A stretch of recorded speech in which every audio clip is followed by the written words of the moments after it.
कुछ तुम्हें मिलता नहीं है, तुम्हारे पुण्य नष्ट हो जाते हैं और उसका पाप तुम्हारे ऊपर आ जाता है। तीसरी बात कही थी, यदि भक्तों की निंदा करोगे तो सकल सुकृत नष्ट हो जाएंगे, कई जन्मों के किए हुए पुण्य तुम्हारे उसी क्षण नष्ट हो जाएंगे जब भक्त निंदा करोगे, भक्त अपराध करोगे। भक्तन निंदा अति बुरी भूल करो जिन कोय, कि ये सुकृत सब जन्म के छिन में डारत खोए, सब जन्म के छिन में डारत खोए। एक क्षण में भक्त निंदा जैसा कोई महापाप नहीं, वो सब तुम्हारे पुण्यों को नष्ट कर देगा। चौथी बात कही थी, भजन करने वाले को ईर्ष्या नहीं करनी चाहिए किसी से। मत्सर क्रोध भरे रहे अरु सहाय अभिमान, बिन पावक जरिबो करे महामूढ़ अज्ञान। उसका भजन आनंद नहीं दे पाएगा जो दूसरों से ईर्ष्या करता है, जो अहंकार, किसी भी तरह का, धन का, बुद्धि का, जाति का, कोई भी अहंकार करता है, ईर्ष्या करता है, क्रोध में भरकर दूसरों को कठोर वचन बोलता है, ऐसा हृदय से जलता रहता है, कभी शांति को प्राप्त नहीं होता, उसका भजन में प्रवेश नहीं हो सकता। अब सुनो कैसे भजन में प्रवेश करें। पहले स्वभाव गंभीर बनाओ। अब सुनी भजन की रीति, कछु होई महादृढ़ धीर, को थाह न पावई। ना बोलना ही सबसे उत्तम स्थिति प्राप्त करने का उपाय है। ना बोलना, मौन धारण करो, ज्यादा किसी से बात मत करो। बात करना ही अपने हृदय की बात को बाहर करने से भजन क्षीण हो जाता है। पहले भजन की रीति वर्णन की कि आप ये समझ लो कि बुढ़ापे तक भी भोग की वृत्ति बनी रहेगी यदि जवानी में अपने को नहीं कसा। दूसरे की निंदा करोगे तुम्हारे सुकृत नष्ट हो जाएंगे, भक्तों की निंदा करोगे बहुत जन्म के सुकृत नष्ट हो जाएंगे, ईर्ष्या करोगे, क्रोध करोगे, अभिमान करोगे, भजन मार्ग में प्रवेश नहीं होगा, जलते रहोगे। अब भजन करने वाले का स्वभाव कैसा होना चाहिए? गंभीर। जितना प्रश्न हो उसमें भी सावधानी से, सारांश में अगर बोलना है तो बोल दो, नहीं कोई जरूरी नहीं आप साधक हो, मौन होकर निकल जाओ। आपसे कोई पूछ रहा है श्री हरिवंश कै बजे सत्संग होता है, आपकी रुचि है तो बोल सकते हो, आपकी रुचि नहीं तो आप नहीं बोलो, कोई अपराध नहीं, क्योंकि आप नाम जप कर रहे हो, आप मौन व्रत लिए हो, आप उपेक्षा वाले मार्ग हो, सबकी उपेक्षा करना, तो इसमें आपको कोई दोष नहीं लगेगा। आपको है तो आप वहां जाकर पूछ लीजिए। ज्यादा बोलोगे तो प्रपंच बढ़ेगा, आप जाइए उन लोगों से पूछ लीजिए, मुझे ज्ञान नहीं, चल दिया। या फिर बोले ही नहीं, मानो सुना ही नहीं, पागल जैसी चेष्टा करके निकल गए कि इसको सुनाई नहीं देता क्या, नहीं बोले। आपका भजन चल रहा है इसलिए कभी कोई अपराध नहीं बने। कोई बोला राधे श्याम, आप उत्तर नहीं दे रहे तो आपको कोई अपराध नहीं, क्योंकि हर समय वो तो एक बार बोला राधे श्याम, यहां तो हर वृत्ति राधे श्याम में ही है। गंभीर स्वभाव, को था न पावई जहां नीर गंभीर। जैसे जहां अगाध जल होता है कोई था नहीं ले सकता, ऐसे ही साधक का अपना स्वभाव बनाना चाहिए। उच्च श्रृंखल स्वभाव नहीं बनाना चाहिए, बहुत बातचीत करने वाला स्वभाव नहीं, गंभीर, चुप, शांत। जाको जैसो भाव है मन में धरि विश्वास, कर्म धर्म अरु लोक कुल तोरे सबकी आस। जिसका जो भाव है वही सिद्ध होता है। गुरु प्रताप से भाव धारण किया जाता है, मनमानी नहीं। जैसे कई लोग प्रश्न करते हैं, हम तो ऐसा ऐसा भाव रखते हैं भगवान पर, वो तुम्हारा रखने का भाव था। अब जब गुरु से जुड़े हो तो आचार्य परंपरागत भाव स्वीकार करना चाहिए। नवीन साधक को भाव के चक्कर में नहीं पड़ना चाहिए, पहले साधना में लगना चाहिए। भाव ऊंचाई की बहुत बड़ी बात है, पहले अनर्थ निवृत्ति करो, बुद्धि को पवित्र होने दो, नहीं तो भाव में विचलित हो जाओगे। जाको जैसो भाव है, सब अपने अपने भाव से चल रहे हैं। भावोत्सवेन भजताम रस काम धेनुम तम राधिका चरण रेणुम हम स्मरामी। हम श्री गोरे चरणारविंद के भाव वाले उपासक हैं। हमारी ठसक होनी चाहिए हमारे माई श्यामाजू को राज, और हमारे हृदय में बात होनी चाहिए, न मैं स्त्री हूं न पुरुष हूं, मैं चिदानंद रूप श्री जी की सहचरी हूं। बस ये बात तुम डालो अंदर अपने हृदय में, ये शब्द अपने आप प्रकाशित होगा। जाको जैसो भाव है मन में धरि विश्वास, दृढ़ विश्वास धारण करो कि मैं श्री जी की सखी हूं, मैं प्रिया जी। ये बड़े बड़े दंडकारण्य के ऋषि, श्रुति, मिथिला की बहुत भागवतिक वृत्ति, ये सब आपकी गोपी हुई हैं। गोपी एक स्थिति है, कोई शरीर नहीं है कि गोपी शब्द से सीधे स्त्री शरीर में आप चले गए। अगर स्त्री गोपी होती तो पूरे ब्रह्मांड की स्त्रियां गोपी हो जाती ना। अगर सहचरी कोई स्त्री होती तो सब ब्रह्मांड की स्त्रियों को भावना करना है क्या, वो तो है ही नहीं। वनिता पुरुष भाव मिट जाए, स्त्री पुरुष भाव मिट जाने पर वो भाव प्राप्त होता है जो सहचरी भाव। एक स्थिति है, जैसे राष्ट्रपति एक पद है, उसमें कोई भी बैठ सकता है, स्त्री पुरुष कोई भी विराजमान हो सकता है। ऐसे गोपी पद है, सहचरी पद पावे, ये सहचरी पद है, ये सर्वोपरि सहचरी पद है। इस पद का भाव है हम प्रियाजू की प्रिय सहचरी है। आगे चलकर पता चलेगा, समझनी, इच्छा शक्ति, वो बाद में परिचय मिलेगा। पहले ये शब्द डालो, ना मैं स्त्री हूं ना पुरुष हूं, मैं प्रियाजू की सखी हूं। पिछले जन्म में क्या थे कुछ पता नहीं, क्या बन जाए आगे कुछ पता नहीं। अगर भाव दृढ़ कर लिए तो इसी जन्म में किशोरी मात्मानम किमी सुकुमारी नुकले, अपनी प्रियाजू के समीप सुकुमार स्वरूप चिदानंदमय भाव से प्यारी जू की सेवा में पहुंच जाएंगे। इस मार्ग में चलने पर कर्मकांड से, धर्म मार्ग से, लोक रीति से, कुल रीति से और वेद रीति से, इन सब से राधे राधे कहकर प्रीति रीति से चला जाता है। श्री भगवत रसिक जी कह रहे, मेरी महारानी श्री राधा रानी, जाके बल में सब सो तोरी, लोक वेद कुल कानी। लोक रीति, वेद रीति, कुल रीति, इन सबको छोड़ दिया प्रीति रीति के लिए।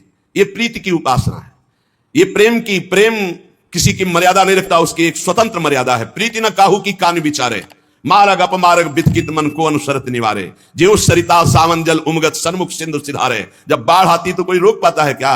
ऐसे ही जब प्रेम की बाढ़ आती तो लोक रीति, कुल रीति, वेद रीति सब बह जाती है। एकमात्र प्रेम की अपनी स्वतंत्र रीति होती, प्रीति रीति।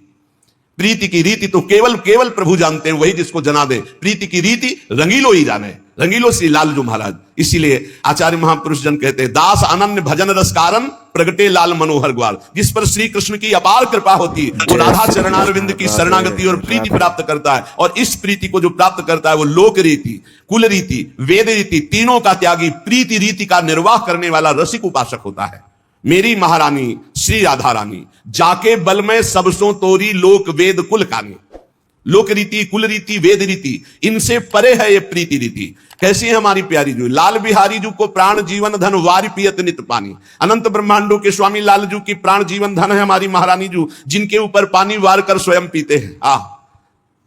लाल बिहारी को प्राण जीवन धन वारि पियत नित पानी, मेरी महारानी श्री राधा रानी। भगवत रसिक सहायक शब्दिन, सर्वोपरि सुखदानी। सर्वोपरि महाप्रेम रस प्रदान करने वाली हमारी श्री किशोरी जो, जिनके चरणों का चिंतन मात्र सप्रेम सिंधु मकरंद रसोग धारा, सारा नजस ममिता सर्वदाश्रितेषु।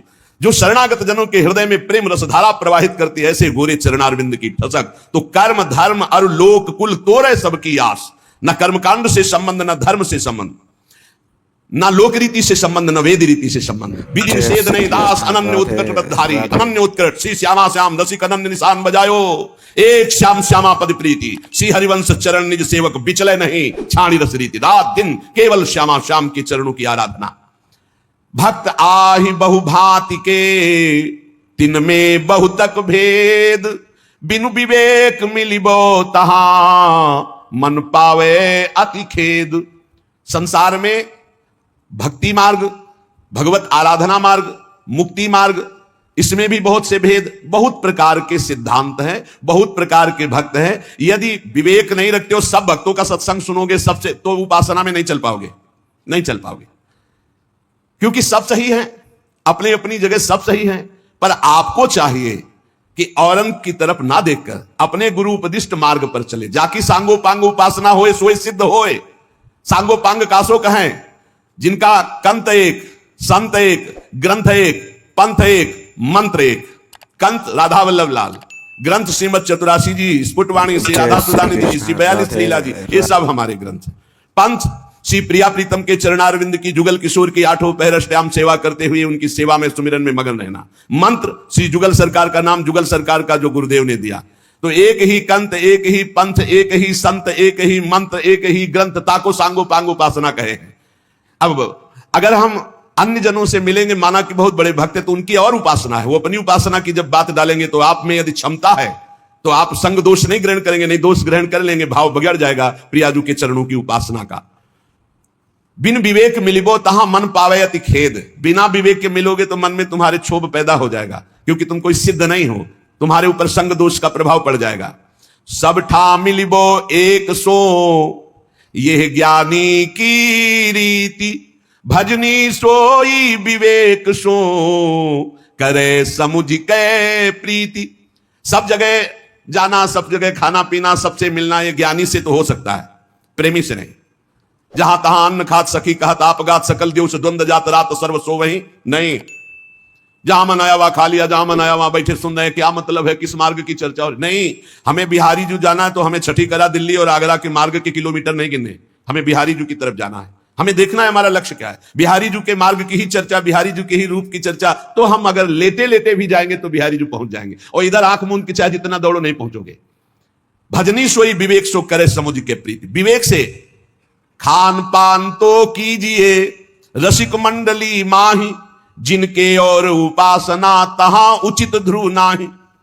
खान पान, रसिक मंडली, रसिक कासो कहें, जो प्रिया प्रीतम की प्रीति में हर समय डूबा रहे उसे रसिक कहते हैं। रसिक तब पहचानिए जाके यह रस रीति, छिन छिन ही में उपजय लाल लाडली प्रीति। नवीन प्रतिक्षण वर्धमान प्रिया प्रीतम में प्रेम, नयो नेह नव नेह। ऐसा नेह जो प्रतिपल कभी पुराना ही नहीं लगता, नया नया, ऐसे को रसिक कहते हैं। जो प्रतिपल स्वामिनी जो नवीन नवीन, अबही और अबही और अबही और। ऐसे रसिकों की मंडली में खान पान करो, या अपने घर में प्रिया प्रीतम का भोग लगाओ और पाओ।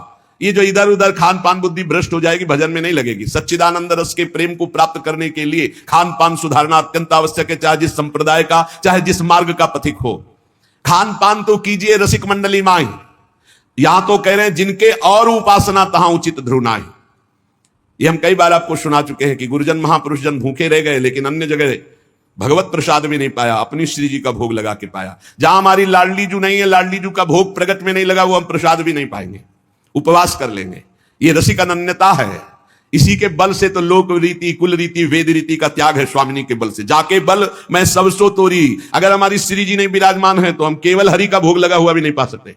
श्री जी पास में होनी चाहिए, अगर चाहे वो नाम सेवा ही क्यों ना हो। नाम सेवा विराजमान राधा नाम हम जूठन पा लेंगे, नहीं तो नहीं पाएंगे। हम रसिक अनन्य हैं, हम अपनी स्वामिनी के बिना किसी अन्य की जूठन नहीं पा सकते।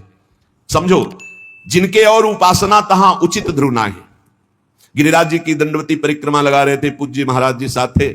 नवीन वृंदावन में आगमन हुआ था, रस्म क्षेत्र में, हमें तो कुछ पता नहीं। 12 बजे उस आश्रम में आए कि आप चलिए और प्रसाद पाइए। महाराज जी ने इशारा कहा आपकी रुचि हो तो पा लीजिए। मुझे कुछ पता ही नहीं था, गए पा लिए। महाराज जी से पूछा आप क्यों नहीं पाएंगे? बोले इच्छा नहीं। और जे ही 3 बजे दंडवती परिक्रमा शुरू की तो उन्होंने कहा कि शरीर में दम नहीं है, कुछ तो भोग श्री जी का लगे तब तो परिक्रमा हो। तो महाराज जी अभी 2 घंटा पहले तो प्रसाद के लिए, तो उनका नहीं, देखो पीछे जाओ, आगे तो जा नहीं सकते। अगर कुछ केला या कुछ मिले तो श्री जी को भोग लगाए। तो कुछ 2, 4, 5 रुपए फेंट में ऐसे अंगोछा बांध कर रखते थे। 2-3 केले लाए, भोग लगाए, फिर दंडवती। तो हमारे मन में प्रश्न हुआ कि महाराज जी आप भूखे तो थे, क्योंकि परिक्रमा आपने क्यों नहीं पाया? तो कहा कोई नहीं, ऐसे। हम कहा महाराज जी जानना इसलिए चाहते हैं कि आगे हमको भी इस मार्ग में चलना है। तो उनका